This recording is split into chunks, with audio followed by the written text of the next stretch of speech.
Allez, bonjour à toutes et à tous et bienvenue sur l'Objectif Chalonnais. Vous vous trompez pas d'heure, j'espère que vous avez remis vos pendules à l'heure. Il est bien midi moins le quart. Midi moins le quart, ça tombe bien finalement pour se retrouver ici puisqu'on est au 11e salon des vins et des saveurs avec Michel. Comment se passe cette 11e édition et la deuxième pour toi en tant que président? Voilà, ça se passe très bien. Nous avons des beaux exposants.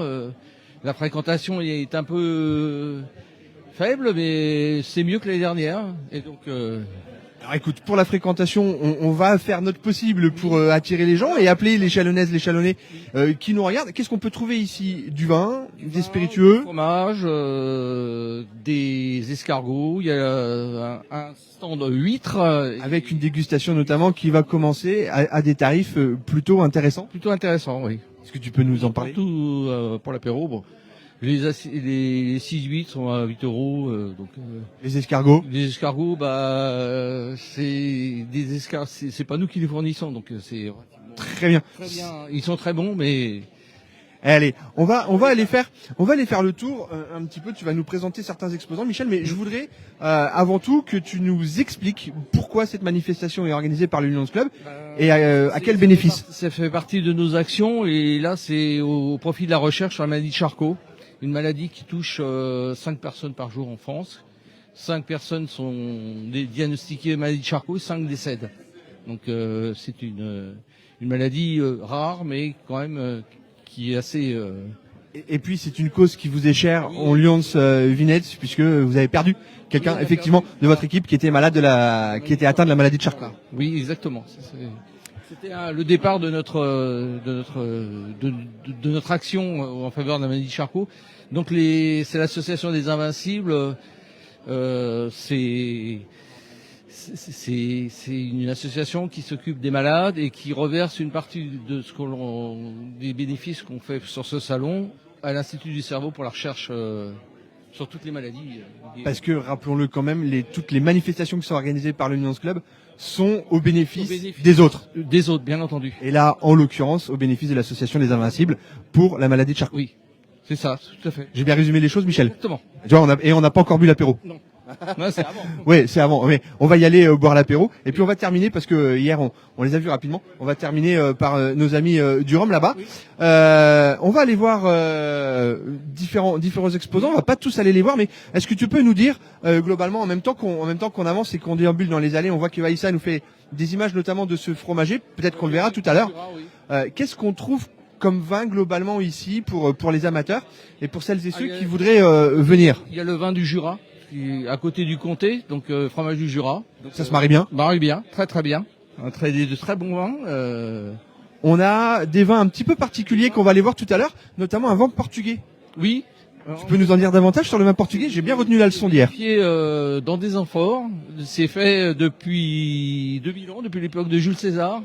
Et disons que ce sont des vins de la région du Douro qui sont... Alors c'est une région bien précise du Portugal, on le verra sur la carte tout à l'heure, où effectivement depuis 2000 ans, ces vins dans cette région sont vieillis dans des amphores et pas dans des fûts de chêne comme on a l'habitude nous sous nos latitudes. Un stand de vins alsaciens. Allez, on va voir les vins alsaciens. Ça se marie bien avec ce qu'on peut déguster ici, la charcuterie, le fromage, les huîtres. Tout ça correspond à toutes les bonnes saveurs que nous avons ici.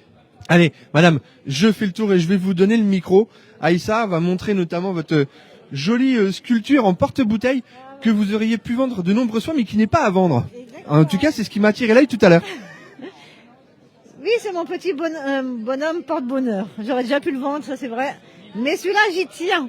Alors, dites-nous un petit peu qui vous êtes et les vins que vous proposez pour les amateurs qui nous regardent et qui auraient envie de venir compléter leur cave. Alors déjà, je suis située à 20 minutes au sud de Colmar. Donc c'est principalement des vins d'Alsace. Donc il y a des grands crus, des vendanges tardives, également du pinot noir. Et puis après, des vins classiques, Riesling, Pinot Gris, Gewürztraminer, l'emblème de l'Alsace. Des vendanges tardives? Oui, et même des sélections Grenoble, le niveau au-dessus. On fait pas les choses à moitié en Alsace. Très bien. Et dites-nous avec quoi ça s'accommode. Alors Michel nous dit tout de suite des huîtres notamment qu'on pourrait déguster ici, mais encore. Oui, on peut le proposer avec les huîtres, avec le foie gras, comme les voisins là, qui ont un bon foie gras. On a un auxerrois qui est un vin sec qu'on peut associer avec un fromage léger ou alors coquille Saint-Jacques. Ou si vous faites un barbecue, Après, on a différentes sortes de pinot noir. On en a un qui est léger, qui est porté sur les fruits. On en a un en fût de chêne, qui est plus pour les viandes rouges et gibier. Et on a un élevé en amphore, qui est assez particulier. Ah, vous aussi, des vins élevés en amphore, comme notre ami du Portugal tout à l'heure. Mais pas en terre cuite. D'accord, et avec la choucroute quand même. À choucroute, en général, c'est le Riesling. Eh ben très bien. Allez, merci à vous, merci beaucoup Aïssa, Michel. On va continuer un petit peu. Si tu nous allez, on va aller voir le fromager parce qu'on n'a pas pu le voir hier, Aïssa. Si tu veux bien nous suivre, Michel, je t'en prie. On va aller voir le fromager et puis on verra les vins de Jura juste après. Est-ce que je peux me permettre de faire le tour et de vous donner le micro, monsieur, pour nous présenter un petit peu vos fromages? C'est vrai? Bon. Ok, c'est. Bon, bah écoutez, c'est ainsi, on peut pas toujours avoir la chance d'avoir des gens qui acceptent de jouer le jeu. Tant pis pour vous, on remerciera cependant la sympathie de ce monsieur qui varie selon les personnes. Merci, bonjour, peut-être que vous allez être plus sympathique que votre voisin et accepter de répondre à nos questions. Allez, vous présentez des vins du Jura. Oui, est-ce que vous pouvez nous dire qui vous êtes et puis un petit peu les différents crus que vous proposez? Donc, domaine de Sainte-Marie, c'est un domaine qui est situé à Arlay, donc entre Lons et Arbois, on va dire un petit peu au centre du Jura. Donc, c'est un domaine qui a une quarantaine d'années et qui a été repris à 6 ans donc par 3 associés. Donc voilà, aujourd'hui on est sur 20 hectares sur l'appellation Arbois, l'Étoile et Côte du Jura. Donc ici en vin à vous présenter, je vois hors de rouge, donc le Pinot et le Trousseau. Et en blanc, j'ai donc un Savagnin houillé, un fleur de Chardonnay. Le duo de Savagnin qui est un vin du domaine, donc il y a un assemblage des deux versions possibles de vinification d'un Savagnin, donc la version florale et la version oxydative qui est typique du Jura. Ensuite j'ai le vin jaune, donc le classique, donc du Savagnin élevé sous voile au minimum pendant 6 ans, et le vin de paille qui est un petit liquoreux, plutôt pour l'apéritif ou les desserts. Et alors ça tombe bien parce qu'il est presque midi. On est en direct sur l'objectif Chalonnais sur notre page Facebook. Si vous aviez un message à adresser à celles et ceux qui nous regardent, pour les inciter à venir déguster, éventuellement compléter votre cave, quel serait ce message? Eh ben, qui viennent nous rencontrer. Il y a pas mal de régions de France qui sont représentées, des régions viticoles. Donc, il y a de quoi faire, il y a de quoi découvrir les vins de France et de se faire plaisir et de passer de bons moments entre amis ou en famille. Eh ben, merci beaucoup. Merci à vous. Hop. On va continuer. Ah, j'ai fait tomber des choses. On va continuer, Michel.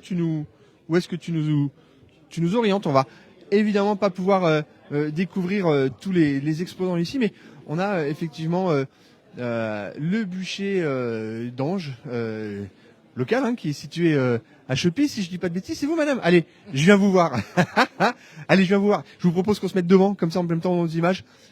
On aura vos coordonnées pour celles et ceux qui auraient envie de venir nous rencontrer, parce que je le répète, c'est le salon du vin et des saveurs. Oui, c'est ça. En l'occurrence, du miel, notamment, on voit des bougies aussi. Est-ce que vous pouvez nous parler de votre activité? Eh ben, oui, donc il y a des bougies, il y a du miel, du pollen. Je fais des compositions ici. C'est avec mon mari et ma fille. Eh bien, très bien. Est-ce qu'il y a un miel particulier, un miel qu'on ne pourrait pas forcément trouver ailleurs, ou un miel que vous aimez tout particulièrement? Alors, celui-là, c'est mon petit dernier, ça.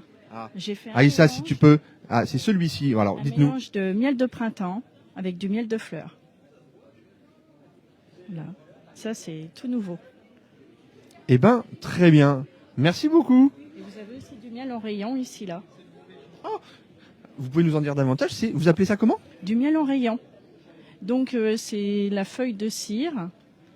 Vous avez le pain de cire avec le miel à l'intérieur. Et voilà, vous pouvez tout manger. Ça se déguste comment?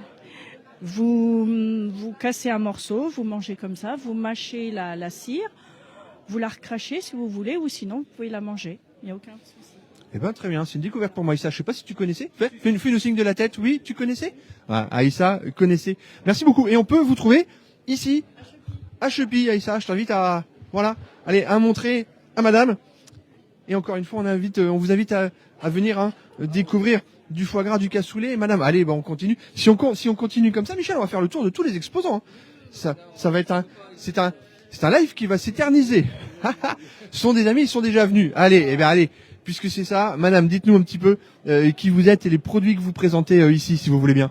Nous sommes à Pas de Canard, hein, c'est comme sur l'affiche. C'est des produits qui viennent du Périgord, transformés sur place, cuisinés sur place et artisanal à 100%.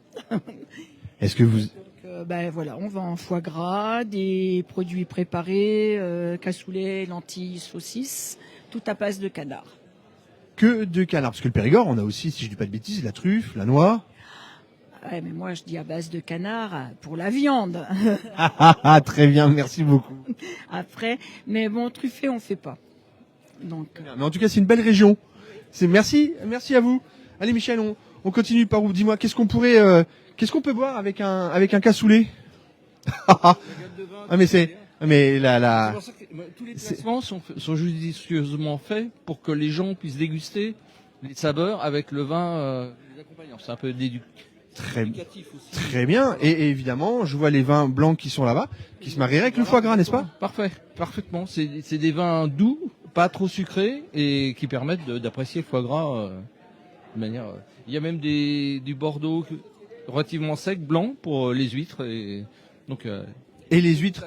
On le redit, il y a des huîtres à déguster ici. N'hésitez pas à venir. Allez, on va pas perturber cette dégustation, n'est-ce pas? On vous laisse déguster, mais Aïssa, je t'en prie, n'hésite pas quand même à montrer les différents stands et les différents exposants. Et puis alors, figurez-vous que tout à l'heure, on cherchait Michel partout.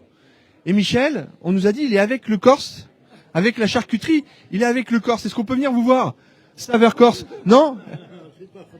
Mais c'est pas une photo, c'est une vidéo. Et regardez, il vous met pas aux images, il vous montre simplement ce que vous vendez. Monsieur préfère que tu montres ce qu'il vend plutôt que lui. Vous n'êtes pas aux images. Est-ce que vous pouvez nous dire d'où vous venez? De Corse, on l'a compris. Est-ce que vous proposez ici? Ici, les jambons. Les jambons et sangliers. C'est très bon. Jambon de sanglier. Oui, et aussi la coque aussi, et la lonze. C'est des très bons produits aussi. Eh ben, très bien. Merci beaucoup. N'hésitez pas. Allez, Aïssa, moi, je vais déguster. Je fais comme chez moi.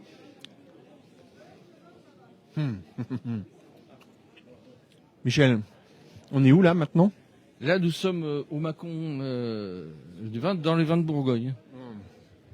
Que j'aime particulièrement, les vins de Bourgogne. Allez, monsieur, je fais le tour. Est-ce que vous pouvez nous parler un petit peu de votre domaine et des différents crus que vous proposez ici? Le domaine avec ma femme, Stéphanie Sommez. On a 6 hectares de vignes en bio et on produit du Mâcon Prissé, Saint-Véran et Pouilly-Fussé. Puis autrement, voilà, on est content de venir ici pour faire découvrir les vins. Eh ben, très bien, n'hésitez pas, vous voyez, il y en a pour tous les goûts. On a du Bordeaux, on a du Bourgogne, on a des vins blancs, on a du Pinot gris, on a toute une sorte de vin. Pouilly-Fuissé, Saint-Véran, n'hésitez pas à venir ici. Merci beaucoup.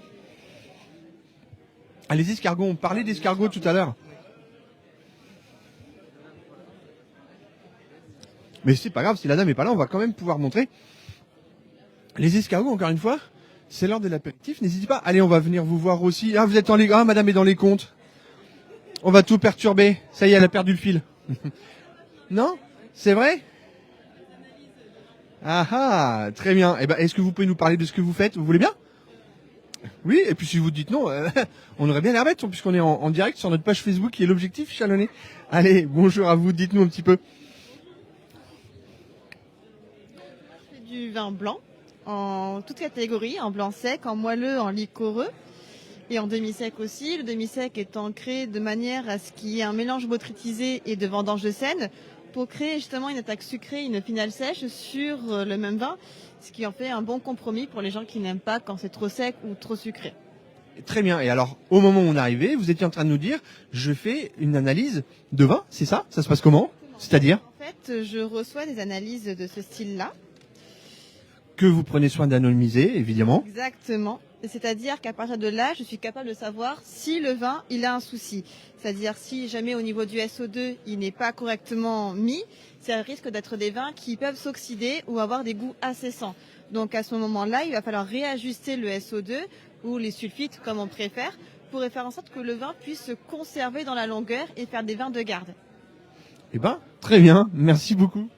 Et merci. Merci à vous.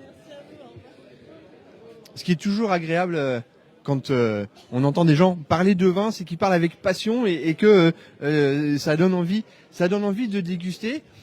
Évidemment, Aïssa, est-ce qu'on reconnaît Madame? Nous revoilà. Oui, parce qu'allez, pour tout vous dire, on a fait une vidéo hier, mais malheureusement, le son n'a pas bien marché. J'espère qu'on t'entendra mieux aujourd'hui. Comment tu vas? Donc tu veux que je répète tout en fait? Tout ce que tu m'as Toute dit. la fabrication. Hier, je t'ai demandé comment on faisait de la bière. Et ben donc je vais te donner évidemment. le secret. Évidemment, c'est la bière Orgie, si vous ne l'aviez pas reconnue, qu'on trouve sur différentes manifestations chalonnaises. On s'est vu il y a pas très longtemps sur le salon de l'habitat et notamment dans l'univers du mariage. Et puis on se retrouve ici au salon des vins, du vin et des saveurs. Du coup, je te repose la question que je t'ai posée hier. Comment on fait de la bière? Alors donc on est proche en fait d'une fabrication du vin. En fait, on utilise du malt qu'on va concasser. On va donc chauffer de l'eau, on va empâter, on va laisser infuser le malt pour récupérer tout le sucre. Ensuite, on va faire bouillir, on va rajouter les houblons qui vont être le conservateur de la bière. Ensuite, on va laisser fermenter avec des levures pendant 7 à 10 jours. Et quand on aura donc le sucre transformé en alcool, on aura donc une bière, on va dire plate, comme un vin tranquille. Et après, comme en méthode champenoise, on rajoute du sucre pour juste le dosage et surtout refaire des bulles qu'on va emprisonner dans la bouteille ou dans le fût. Voilà, donc il faut 1 mois et demi pour fabriquer une bière. J'allais te poser la question, je t'ai demandé hier, 1 mois et demi pour fabriquer une bière, puisque tu es brasseur. C'est ça, je suis brasseur. Ne l'oublions pas, Orgie, c'est pas simplement des bières que l'on peut acheter sur différentes manifestations, c'est en premier lieu une bière locale fabriquée par tes soins. Merci beaucoup. Merci beaucoup.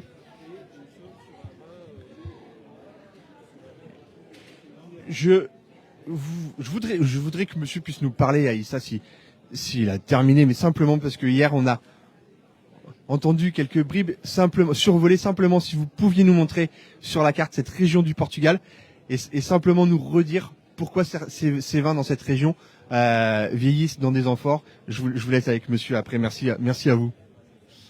Bonjour, Laurent. Attendez, hop, je me mets de ce côté-là. Viticulteur au Portugal, vigneron au Portugal. Donc nous vivons ancien champenois, né à Châlons-sur-Marne, pas en Champagne, sur Marne. Nous habitons depuis 6 ans dans un petit village qui s'appelle Capsao. Et ce petit village a quelque chose d'exceptionnel. C'est le seul village au Portugal. D'ailleurs, on va avoir une dénomination de vin d'amphore de l'Alentejo qui font du vin d'amphore, vin de Thalia en portugais. Ces vins ont une originalité, c'est qu'on est plutôt sur le côté minéral et ils sont vinifiés dans des amphores qui sont séculaires. La plus jeune qui est derrière vous a 180 ans, c'est celle-ci. Et les plus vieilles ont entre 450 et 500 ans. Ces deux-là et une qui est datée de 1668, qui a connu notre ami Louis XIV.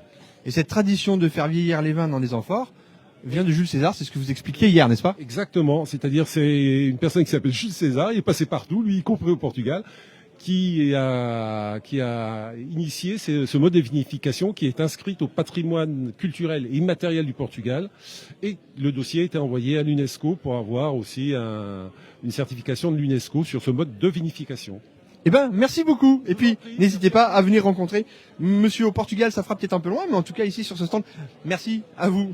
On vous laisse continuer cette dégustation. Aïssa,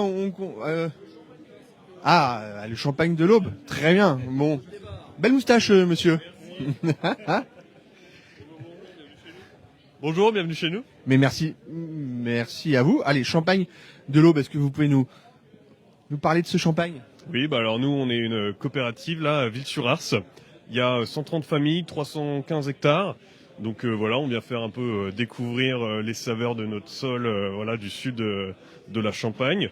Nous, on a plutôt du pinot noir et puis on a ramené quelques produits un peu sympathiques. Donc on a un 100% pinot blanc qui est très apprécié et on a aussi un petit peu de ratafia. Donc voilà, n'hésitez pas à passer nous voir, à goûter. C'est l'objet de cette vidéo, d'inciter les Chalonnais et les Chalonnaises et ceux des alentours à venir vous rencontrer. Et est-ce qu'on a vos coordonnées quelque part? Est-ce qu'on a quelque chose? Eh ben oui, ici, je vais m'enlever de devant. Attendez, parce que... Hop, je vous laisse répéter. Oui, pardon, on a tout ce qu'il faut ici, on a des cartes de visite, on a nos petits livrets pour nous faire découvrir. Donc voilà, venez découvrir un petit peu un autre champagne, un autre sol, ça fait sortir d'autres saveurs, faut pas hésiter. Merci beaucoup. Merci à vous, Michel. On y est allé. Le rhum? Le rhum. Allez, le rhum. Pour terminer. Le rhum, pour terminer. Ah, monsieur. Allez.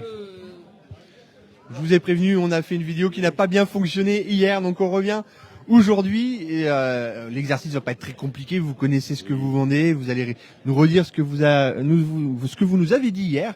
Pardon, quels sont les différents crus que vous proposez et quelle est votre gamme de vins? Donc, je me présente, Ludovic Charvet, producteur de Chirouble et Morgon. Donc on a des cuvées sur le fruit qu'on peut boire l'été, frais, c'est fruité, goulayant. Et des Morgons un peu plus structurés avec des élevages en fût, des arômes légèrement boisés et des vins qu'on peut commencer à boire et qu'on peut garder aussi 10 ans à mettre en cave et se faire plaisir aussi tout au long de ces 10 ans. Donc des vins qu'on peut consommer dans les médias et des vins de garde. C'est ça, exactement. Voilà, merci beaucoup. Merci à vous. Et puis le rhum. Ah, ça y est, il se lève. Le rhum, je t'avais dit que je reviendrais, hein. Je te l'ai dit hier. Ça va. Issa va rester derrière. Tu vas nous représenter les vins. Mais alors déjà, pour celles et ceux qui ne te connaissent pas, on te trouve évidemment à Châlons, où ça précisément? Rue de Marne. Moi, c'est Marvin. On peut me trouver rue de Marne, à côté de la boutique de mariage. Donc, on présente des rhums, des liqueurs, rhum arrangé, rhum blanc, rhum vieux, tout ce qu'on peut trouver avec la canne en fabrication. Très bien. Et alors, différents rhums qui sont proposés ici. Ouais. Je vais faire le tour. Je t'ai demandé, notamment hier, si tu pouvais. Non, je vais pas faire le tour, mais Aïssa va aller filmer. Michel, je t'ai posé la question hier. Pour toi, quel serait ton rhum de prédilection parmi ceux qui sont présents ici? Et si je ne me trompe pas, tu m'as montré cette bouteille. Je te laisse prendre le micro. Le rhum Bali est excellent en rhum paille et en rhum vieux. Il y a aussi la Favorite est très bien. Ce sont deux rhums martiniquais. Il y a aussi des rhums de la Guadeloupe, les Papillons. C'est très très bon rhum. Et puis toute une gamme pour les amateurs non avertis du rhum plutôt arrangé avec des fruits. Voilà pour des amateurs de spiritueux pas trop forts. Voilà, pour démarrer, c'est très bien. Exactement, et pour te connaître tout particulièrement, c'est toi qui m'as initié au rhum, tu m'as initié à autre chose évidemment en même temps, le cigare. Ce sont des choses qui se marient plutôt bien. Et puis je crois que parfois il y a des soirées de Cigar and Friends qui se passent chez Marvin. Cigar and Friends chez Marvin. Et, aussi, on se réunit aussi à l'espace Carbo. Eh bien, très bien. Voilà. Il me tarde de venir déguster du rhum et fumer un cigare chez vous. Merci messieurs. Et merci beaucoup. Alors, le rhum, évidemment, c'est une fois qu'on a fini de manger les huîtres, les escargots, etc., pour assurer une bonne petite digestion. On prend un petit rhum. Oui. Michel, merci beaucoup. On va conclure ici. Ah oui, les huîtres, je te laisse aller faire des images. On parle des huîtres depuis tout à l'heure. N'hésitez pas à venir, c'est l'heure. Arrivé directement de Marraine de Léron. Chiron, par le biais de Chiron à Reims, donc voilà, donc nous avons une grande quantité d'huîtres pour la dégustation. Donc n'hésitez pas à venir. Et puis il n'y a pas d'heure, Pour en déguster, Michel, je sais qu'un salon comme celui-ci s'organise d'une année sur l'autre. Je suis convaincu que dès que cette 11e édition va se terminer, tu vas embrayer tout de suite sur la prochaine. Donc le salon se termine, nous réservons la salle et nous embrayons sur l'année 2027. Année 2027 où tu peux déjà, dès à présent, lancer un appel aux exposants qui voudraient venir. Oui. Et puis aussi aux restaurateurs locaux, puisque tu as eu peine à trouver un restaurateur qui aurait accepté de venir sur ce salon pour proposer des mets ou un poissonnier. Un écaillé ou quelqu'un qui fait un food truck. Fasse un barbecue, un food truck, etc. Ils peuvent déjà te contacter. Oui. Et puis des remerciements. Merci à la mairie de Saint-Mémy pour ce prêt de salle, à tous les sponsors qui nous ont aidés à financer un peu ce salon, c'est très important. Et donc tous ces dons seront reversés au profit de la recherche sur la maladie de Charcot. Eh ben, merci beaucoup Aïssa, moi je vais te laisser parce que tu me connais, je vais déguster du vin et puis je vais manger un peu d'huître, un peu d'escargot pour entretenir ma forme. Vous étiez sur l'objectif chalonnais, merci à toutes et à tous et à très bientôt.